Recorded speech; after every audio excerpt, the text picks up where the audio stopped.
The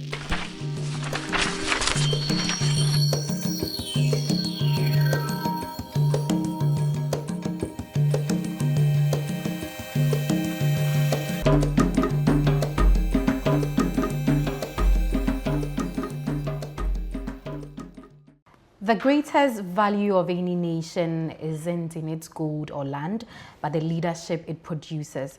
From the Obuasi mines to global boardrooms, one man transformed African mining into a global powerhouse. After the break, we meet the man behind this legacy.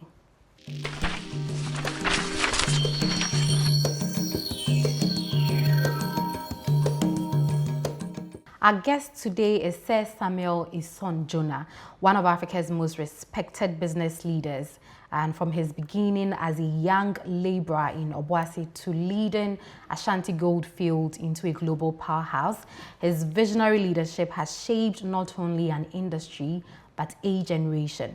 He's been knighted for his contributions and honored globally. Sir Sam Jonah continues to invest in the future of Africa, and not just through business, but also through education, serving as the Chancellor of University of Cape Coast, where he's helping to shape the next generation of leaders. Today, we explore the journey, the lessons, and the legacy of a man whose impact goes far beyond minds to minds. Sir Sam Jonah, thank you very much for talking to us. Thank you very much for having me. It really is a pleasure.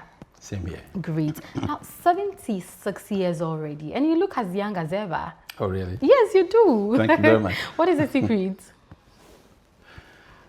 A quiet life, a balanced life. That means that you got to make sure you get a lot of exercise, you eat well, you think positively. Yeah. All of those things are what will keep you young. But I didn't think that I looked young. No, you so do. I'm flattered, actually.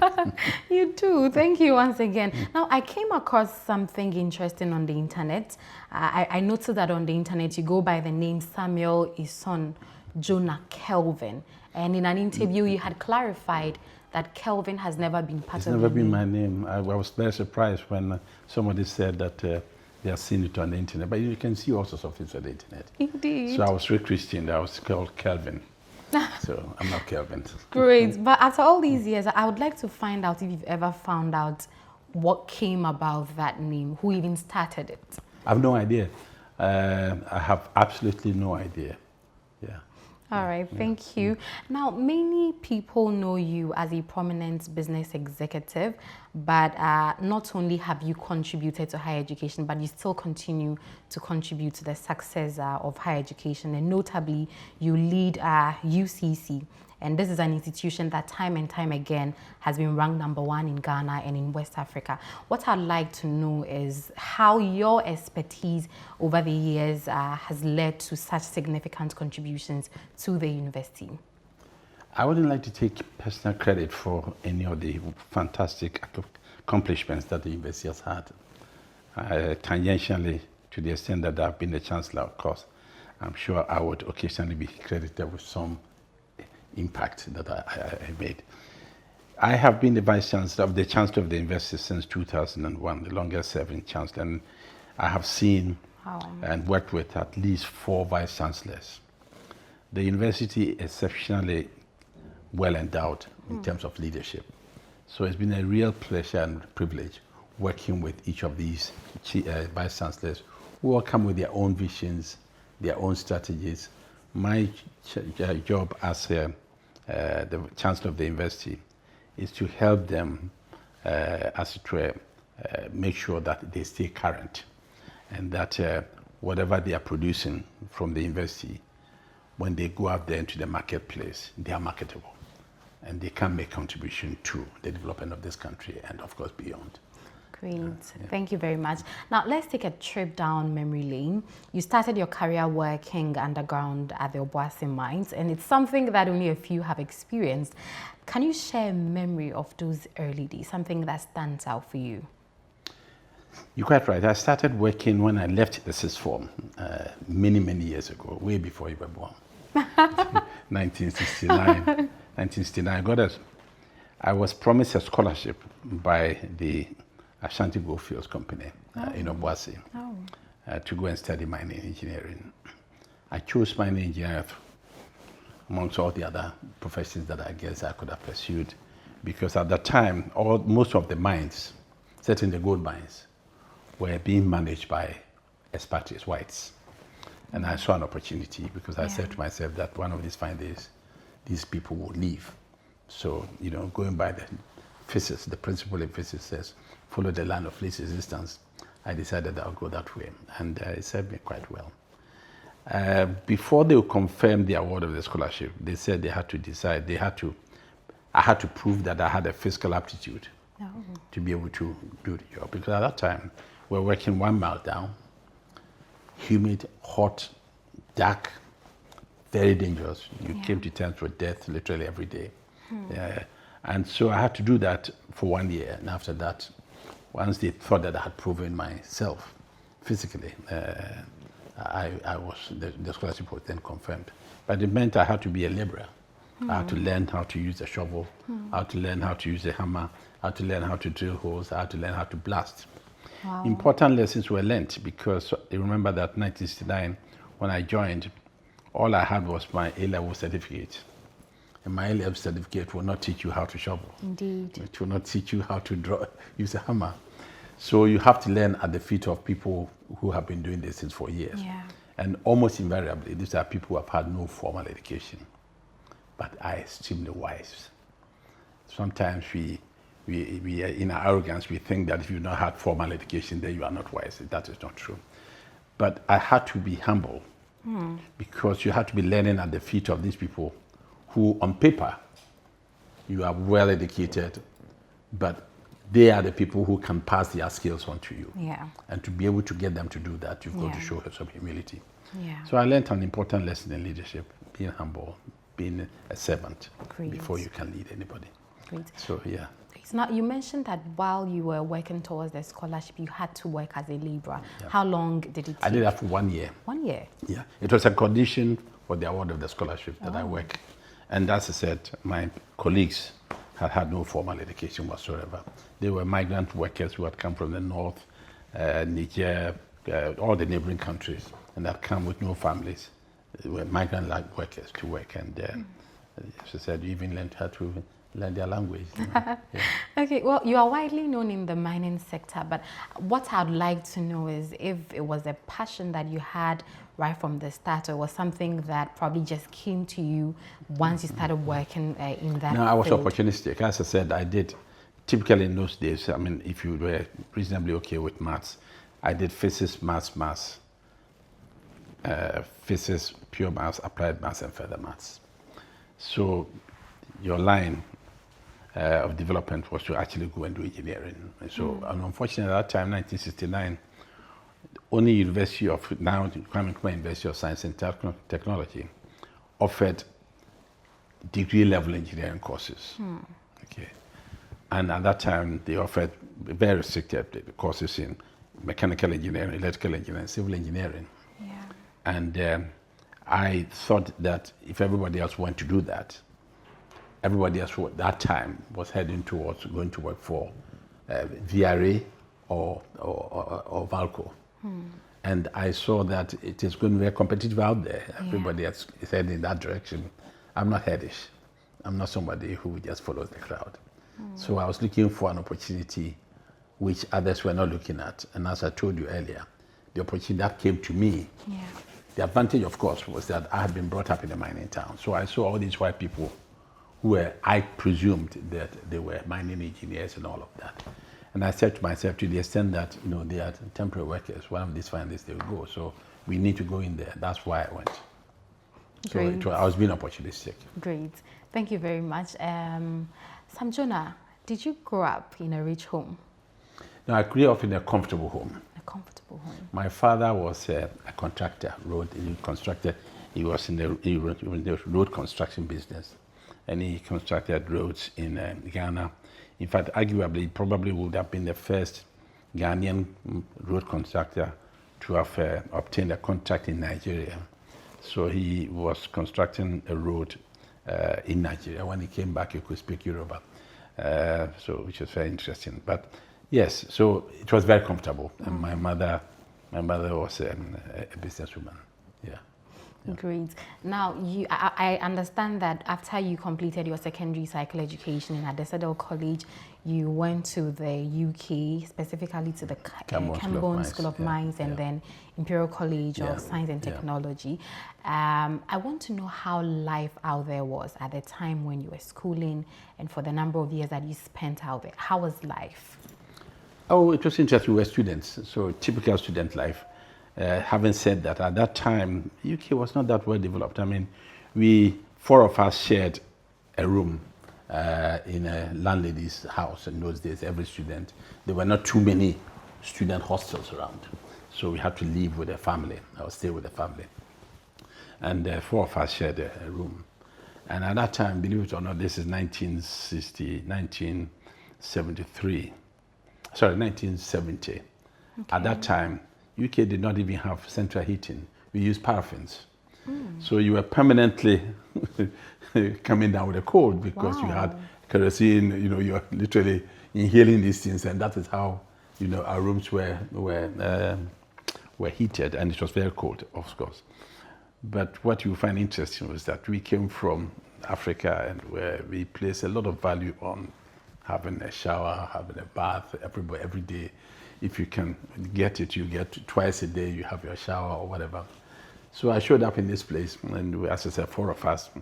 And first week, we thought that, typical. So we go to the bathroom, four of us, of course, we take turns and go to the bathroom and have a shower. And then after the second week, after the first week, the landlady called all of us and said, hey, I don't know where you guys come from. Here, you have one shower a week.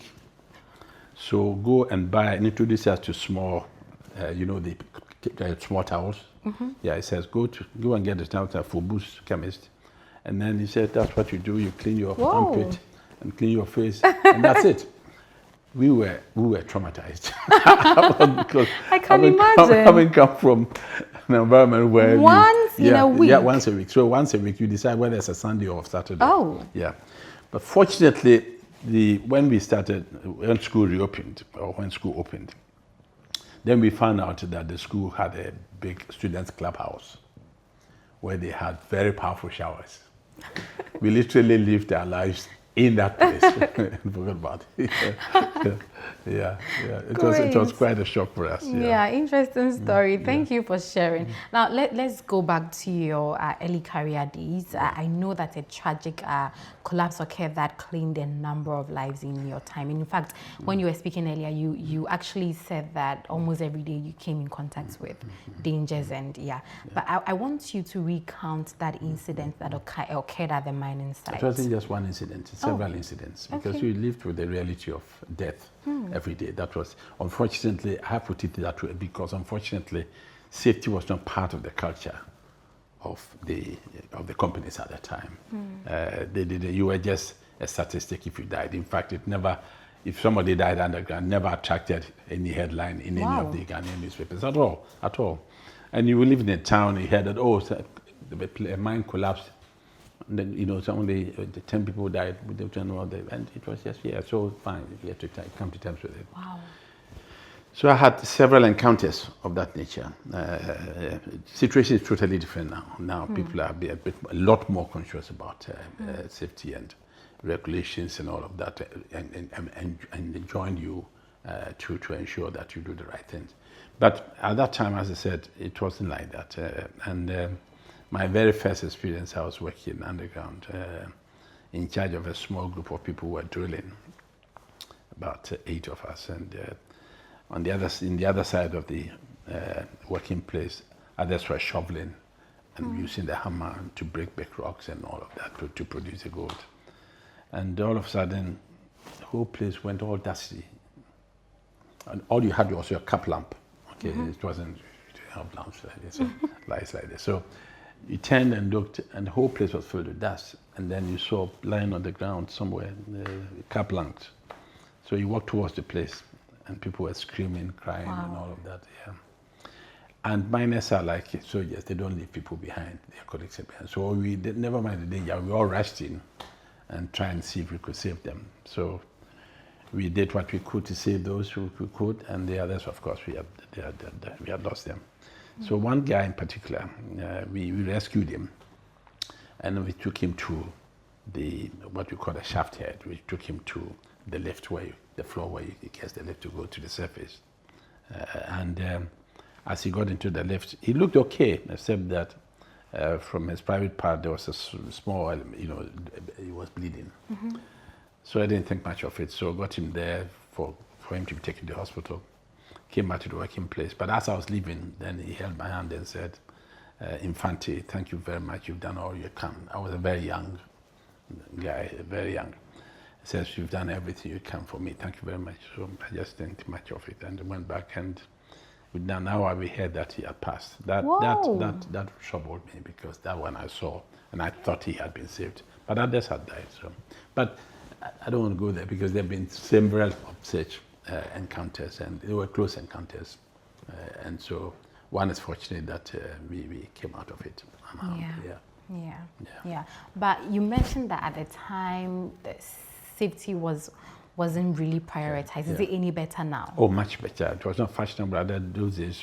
As I said, if you died, it was almost as if this is associated with the industry. If you decide to go into mining, you should expect that, people will meet premature death. But now, companies, as part of a social license to operate, you have to make sure that you invest in people, you invest in safety. Yeah. But apart from that, also, at that time, we didn't have the Environmental Protection Council, and we didn't have all of those things. We did have regulations which are, the mining code and all of that, but in terms of enforcement, it wasn't really that. But mining, and also, you didn't have the level of activism that we are seeing in shareholders. Now, shareholders of companies react if they hear that people have died, and they react, and quite rightly so. So things have changed. Things have changed completely. Yeah. Great. And when you first stepped into the mines at Obuasi, did you ever imagine that one day your leadership would not only transform a company but also inspire an entire continent? No. First of all, I was very ambitious, and I, to the extent that when I came back from studies in the UK, I was working, one of the few qualified Ghanaian engineers, mining engineers, working in a sea of white, expatriate workers. And so I realized that, I said to myself that I want it was the mine itself was run almost on an apartheid basis. Okay, the whites stayed in one place, the blacks stayed in another place. It was a privilege if you were admitted to the club. Which that sounds like slavery all over again. I don't know about slavery, but certain apartheid, proper separation of races in Obuasi, where the whites lived. Blacks, apart from chef, cooks, and their security, were not allowed there until after 7 o'clock. After 7 o'clock, we were not allowed to go there and all of that. So I said to myself that clearly in that environment, you would suffer from discrimination. Yeah. But I wanted the fact that I am black be your burden as my boss. And the only way to become your burden and not mine is if I produce so well, if I did so well. Yeah. Okay. Yeah, typically, if we were to produce 5 of these, and I have 5 supervisors, and all of us, let's say 4 are whites and I'm black, and all of us, each one has to produce 10, I will make sure I produce 12. So if everybody else produces 10, when it comes to promotion, the white guy who's going to decide on who gets promoted, he has to confront the fact that this guy has produced 12 and everybody has to produce 10. Yeah. So I wanted the fact of my color to be your problem, not my problem. Fantastic. Okay. So yeah, it motivated me to work very hard, and I worked very, very hard, if I have to say so. Great. Yeah. And at the age of 36, you became the youngest CEO of the Ashanti Goldfields. And as you mentioned, it's an organization that was largely run by foreigners. And you being a Ghanaian holding a senior position, how was that experience like? Fantastic experience in the sense that clearly, I was not an outlier. By the time I got there, they were highly qualified Ghanaians, and talent was not in short supply at the mine. We had a lot of potential leaders.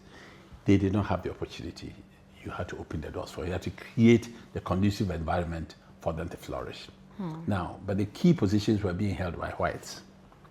So you had to be very strategic in how you got them to develop. Yeah. Because at the time when the whites were there, they were needed at that time. You were going to get them to understand that they, as part of succession planning, they have to pass on their skills to the blacks. They immediately see that, which means that they are in a terminal situation in terms of jobs. Yeah. Okay, they will feel that once I pass on my skills to you, then I'm not needed. So you have to be very skillful and tactical and strategic in getting them to appreciate that, one, it is their responsibility as expatriates to pass on, and two, you don't leave it to chance. You then have to enforce it by getting development plans for key people of potential and follow through their career path. Indeed. Okay. Now, when I became chief executive of my pension, there were 275 expatriate families in Obuasi. When I left, as a result of the merger, there were 4 expatriate families. 4? And yet, we had opened mines all over Africa, and we had produced a number of leaders, Ghanaians, Tanzanians, Guineans. Wherever we went, we made sure people were empowered. And they were manning all those mines. But in Obuasi, there were 4 expatriate families. This is awesome. Yeah, we Great tried. work. We did our best. Great work. You've really left a legacy. Now, I want to find out, I mean, especially in our society or in our part of the world, leadership roles is usually given to the elderly. You became a CEO at age 36, which may not be too young, but it's so young given the role that you were assuming. I want to find out if you ever felt the weight of your responsibility differently because of your age when you became a CEO. No, I felt the weight of the responsibility, the burden that I carried related to my color. Because, it was not just Obuasi. Once you became the head of the chief executive, you were playing at a global level. And in fact, the position of chief executive of Ashanti wasn't a position which was conferred on you by government. It was conferred on you by the by the foreign investors who were in London. So, I mean, for them also, there must have been a lot of cynicism, about pessimism that you can't do the job. You understand what I'm saying? So, I was painfully aware that I couldn't let my people down. I couldn't let myself down. Because if I did, then everybody else who had the potential to come after me would suffer. Yeah. So I was painfully aware that I had to perform, and you can only perform through team effort. So I concentrated on putting together a first-class team, people who were high flyers, I call them, people who were extremely talented and needed just shoring up. And this is what we did. We offered opportunities for people to train, people to go and to take their master's programs, all sorts of programs and all of that. Internship, mentoring and all of that. And as a result, we built a fantastic team of leaders across the board, yeah. Great. And looking back, what would you say is the hardest decision that you've had to make as CEO, especially in terms of leading diverse teams and people from different backgrounds and interests? What was the hardest decision that you made? I think it's very difficult for me to say there's one single decision that I took which was hard. No, I can't say that. I mean, as a leader, you come across challenges every day. You live with those challenges. And there are tough decisions you've had to take. For instance, I mean, if you have to declare redundancies, I mean, it shouldn't come easy to you because people are losing their jobs, you understand? But with improvement in productivity and all of those things, introduction of new technologies, even now with AI and all of that, people lose their jobs, and it's not easy as a leader. If you look at somebody, you tell the person that, sorry, you haven't got a job because you'll be replaced by a more efficient machine and all of that. So these were tough decisions, and one had to. But fortunately, we were creating opportunities because we were expanding. We were not just a one-man company. We expanded across the continent. So people had the opportunities to as it were, progress in the other operations. So it Okay. was a lot easier. But some of the toughest decisions one took was letting go of somebody. In other words, firing somebody. Okay. Typically, people think that that is the easiest part of your job as a leader. It's not. It ought to be the most difficult part because, if you sack somebody, it comes with consequences. It's not just him. It's got his family, it's whatever. Plus, crucially, if you sack somebody, then there is a failure in the way in which the person was selected to do what you did. Indeed. If there's a proper process and you identified the person and you saw the person had talent and it was good enough for the position, and then it turned out that you were hopelessly wrong, then it says an awful lot about your judgment too. So, and it depends on what is leading, what is the cause of the person's so-called dismissal. Yeah. If the person made a mistake and therefore you fired him, then you're not being a good leader. Indeed. Okay, because you must create conditions for people to make mistakes also. Because if you are not making mistakes, you are not making progress. Okay. If you are not failing, if you are not having setbacks, then you are not making progress. Indeed. You understand? Yeah. So as I said, it's important. Say it's not because somebody has slipped up or done something and it didn't lead to the collapse of the mine or, people dying or something. And you just fire the person because he made a mistake. Then I think, Yeah. It depends on the gravity of the situation, but Yeah. don't be so ever too ready, to fire because you think you have power. Great. Thank you. We'll take a quick break, and once we are back, we will talk about the Ashanti Goldfields being the first company to be listed on the New York Stock Exchange. After the break, we'll be right back.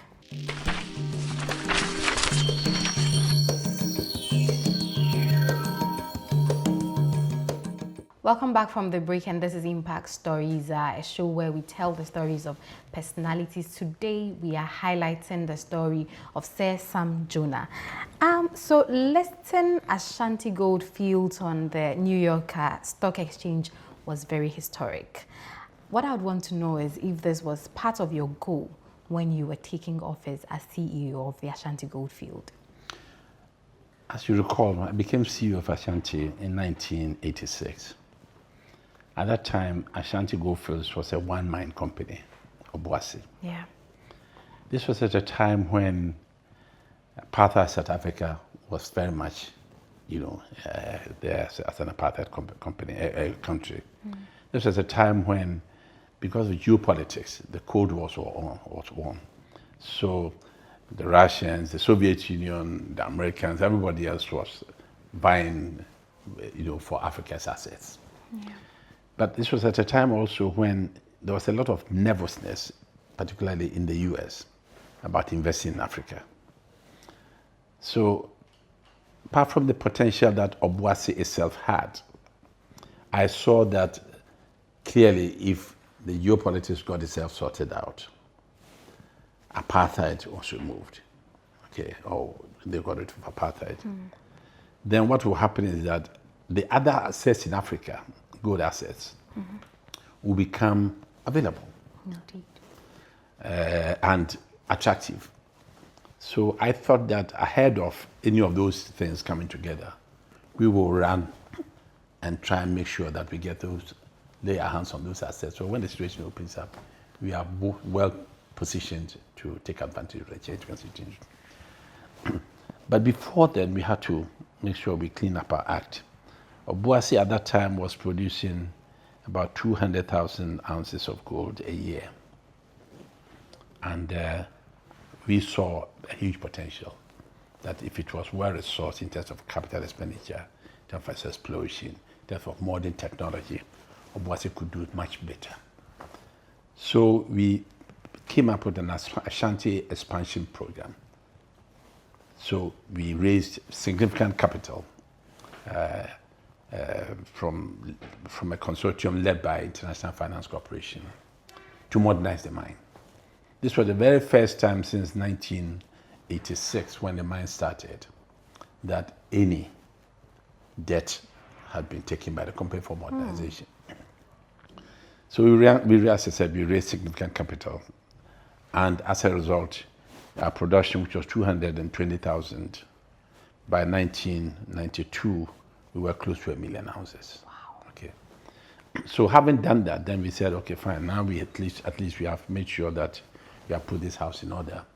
Now let's look to other opportunities. So we then started scouting. Okay.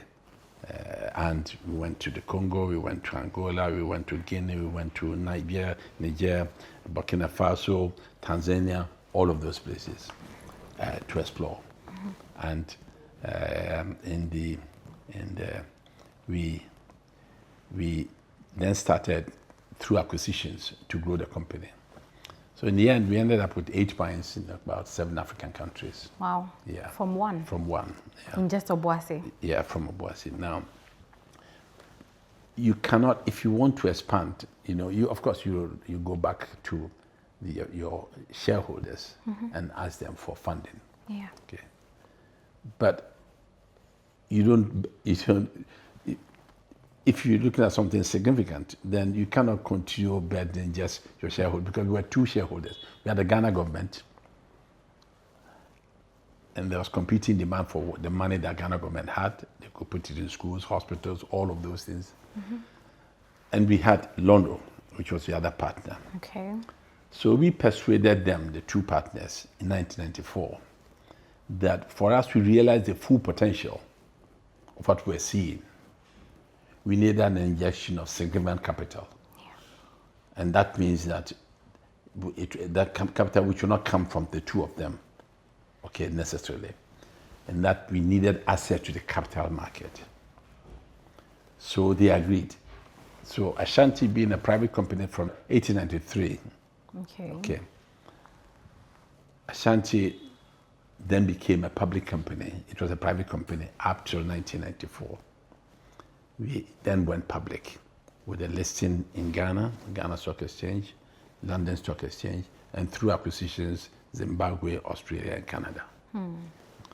Now, then we decided that we would, at that time, the structure of the shares was that the US ordinary investor could not buy our shares. Oh. So we had to, in a sense, re-engineer ourselves to make sure that will happen. So in 1996, we applied for a listing on the New York Stock Exchange because it is the deepest pocketed capital place for if you want to grow your company. New York Stock Exchange is a place to go for finance. So we applied, and we went through a very, very strict process, very strict, very stringent. We had, this is an African company. We had to conform with the very best in accounting standards, health, environment, all of those things, which clearly had appeal to potential shareholders. And we were accepted in 1996. So we became the first African company ever to list on the New York Stock Exchange. And I was there with the gavel opening the day's trading. It was quite historic. So we used the occasion to raise a bond, $375 million bond, for further expansion across Africa. So yes, that was so we opened the door for African companies. Yeah. Now a number of them have taken it up, thank God. Great. I'm happy you mentioned that that feeds opened the door for a number of African companies. What I want to know is how this milestone changed how the world viewed African companies, if I should say African mining companies. We were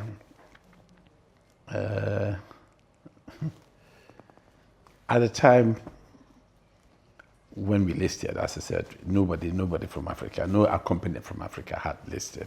Yeah. So we were a subject of interest. I remember when I opened the day's trading. You can imagine CNN, NBC, everybody, and wanted to interview you.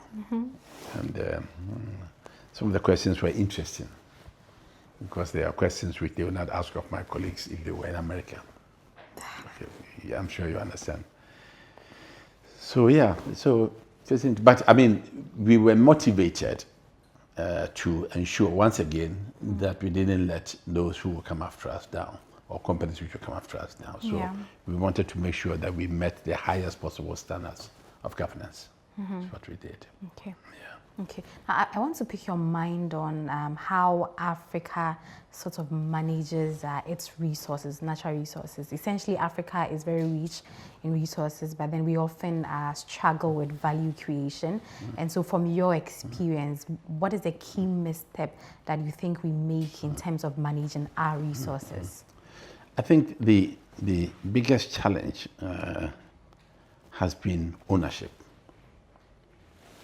You know, I'm sure being in Ghana, you must have heard people say that, look at Obuasi, the state of Obuasi, and look at Johannesburg. You know. Johannesburg was a gold mining town. Obuasi was also a gold mining town. Obuasi started in 1893. 1893? Yeah, 1893. But it was owned by a foreign company right up to when 1972 a Champon came in, a Champon, and then, took the commanding heights of the Ashanti and took a controlling interest in Ashanti. So for all that time, when it was foreign owned, what do you expect their dividends to go? Foreign, to go away. But South African companies, the Johannesburg Stock Exchange, also Johannesburg mines, were owned by South Africans. So whatever profits they made stayed in South Africa, and they wanted to make sure they had a comfortable life. So they would make sure that they developed Johannesburg. Yeah. So Obuasi, any money that you made in Obuasi had to go to London. That's where the owners were. Yeah. So you cannot develop a country when the key levers of your economy are not, in a very significant way, owned by the locals. Yeah. Doesn't matter the sector.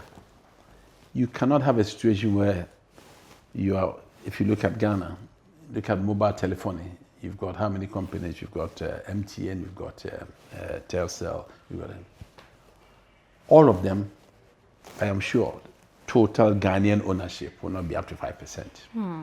Which is very sad. So are you surprised that on Monday morning when they collect all the CDs from your talking over the weekend, they have to translate that abroad? Yeah. So its impact on foreign exchange is there. Look at all the banks. How many Ghanaian-owned banks are here? You've got very, very, very successful Nigerian banks. Yeah. You've got UK banks and all of that. All of them are doing very well.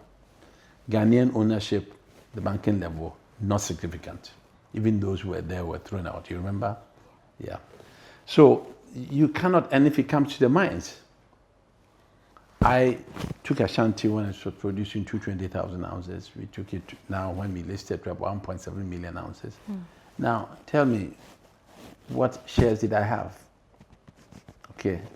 But if I was an American, running an American company in America, I would have been given significant shares in the company. And I don't want to personalize it. What I'm saying is that for as long as Ghanaians are not in significant ownership positions in every sector of the economy, look at trading.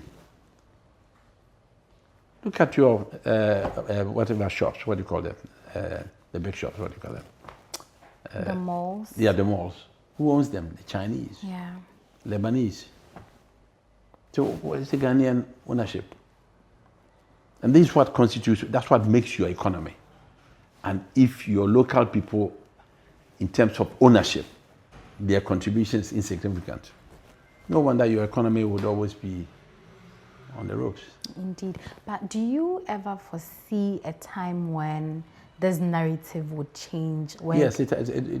First of all, I mean, empowerment doesn't just happen. It's a conscious effort, a deliberate effort by government through legislation. Government has to say that oil companies, if you want to produce oil in Ghana, Ghanaians must have, let's say, 40%. In South Africa, that's how they did it.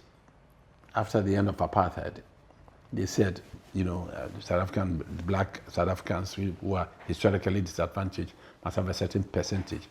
The companies, to comply with the law, make funds available for the individuals, for the locals, to own them, and they pay those things out of their future dividends. Yeah. You understand? Yeah. Yeah.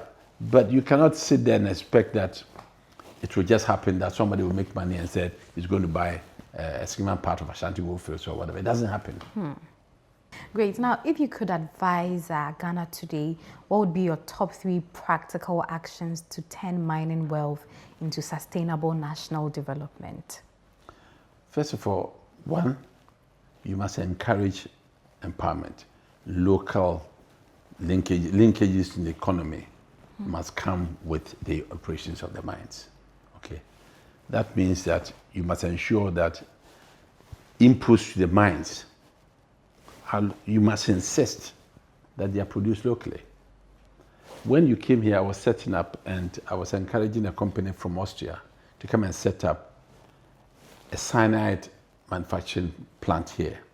Cyanide is used in all the mines here and of course West Africa. And they have always been imported. Okay. Okay. So all of these key elements which go into gold production or bauxite processing or whatever, aluminum processing or all of that, by law, as part of government policy, government must insist that the value addition, okay, is not left to the whims and whatever of the individuals. Yeah. They must know that it is an important requirement to do business in Ghana. That 1, at the level of skills, you empower Ghanaians. If expatriates have to be brought in by mining companies or oil companies or whatever, they have a period within which they have to transfer their skills. We've been independent since 1957. Yeah. We can't have ordinary engineers or expatriates walking around when we produce them here. If I want to go and work as an engineer in UK, I'll be denied a visa. So if you want to bring somebody here as a company, you must be able to justify why a Ghanaian cannot do the job. Indeed.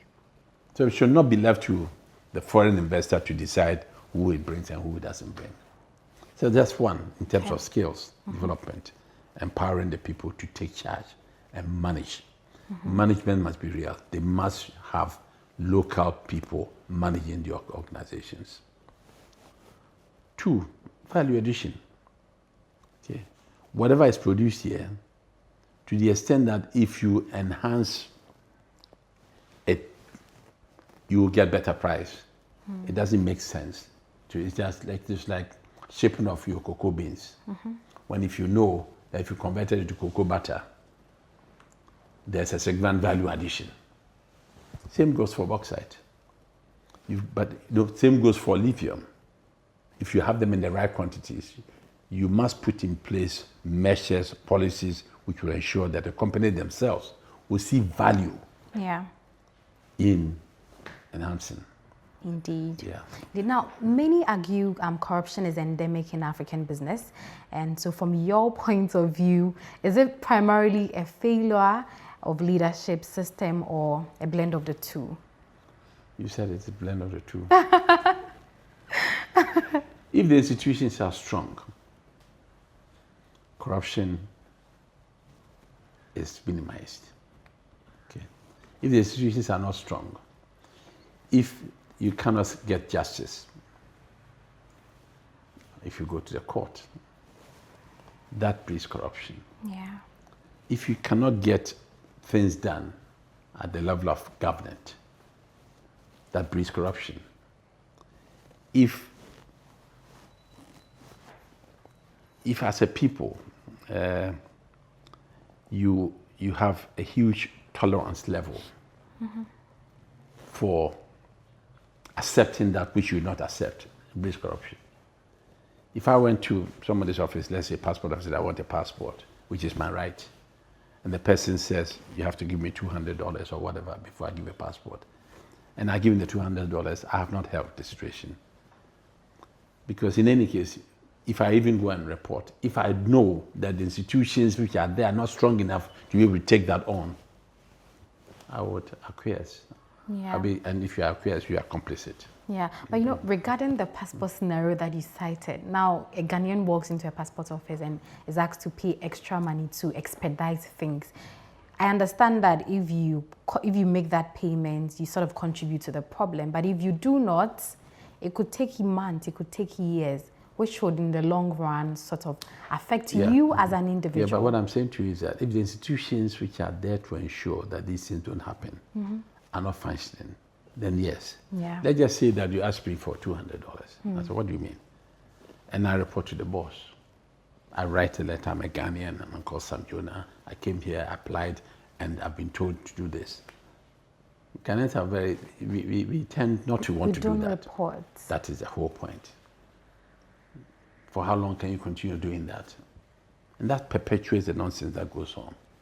People are not prepared to be advocates. They are not prepared to step up to the plate and they are not prepared to have their voices heard. Okay. Great. So that is what breeds corruption, because people are not being held to account. Yeah. Great. Now, you've mentored many leaders, but what does meaningful mentorship look like practically beyond the advice and beyond networking? What does meaningful mentorship look Meaningful like? mentorship starts with you sharing your experience, what's and all. Okay. More importantly for me, mentoring is sharing all your setbacks, all your failures, all your disappointments, not all your successes. Successes will take care of themselves, so you go and read about them. But to get to where you've got to, you would have made a lot of mistakes. If you are mentoring somebody, you don't want him to make the same mistakes. Okay. So you have to share with the person in a very transparent, honest way if you are going to mentor somebody. What your experiences have been, good, bad, ugly. So you direct him or direct her and pray that he doesn't repeat the same mistakes. Great. And I rarely know people with the title Sir, but you have that title. How did you get? I don't have a Sir. I have a KBE, which is a Sir. If I was British, or a subject of Britain, then that is the title which comes with KBE. Okay. Yeah. But I'm not British. Thank God, I only have one passport, which is Ghanaian passport. So therefore, I don't use the title. Okay. I have the KBE to my name, as I do OSG, which is Ghana's highest national award. So I have them, and I have a couple of them from Guinea and Tanzania also. But because if you are British, you have KBE, you are called a Sir. Everybody assumes that they use that, and I don't fight. So if they call me Sir, that's fine. Oh, I see. But I would like to know how you attained that honor. I'll give you the Queen's telephone number. I think she's not around, so because she didn't tell me. It's unfortunate she's not around. Yes, it's a shame. So I can answer the question. She can answer the question. Okay, thank you very much. But before we wrap up, have you retired? What is that? What does it mean? You interview me now. Have you retired from active what? duty? Active duty? You interview me. This is active duty, isn't it? But do you have any plans of retiring? Because a lot of people what does it mean?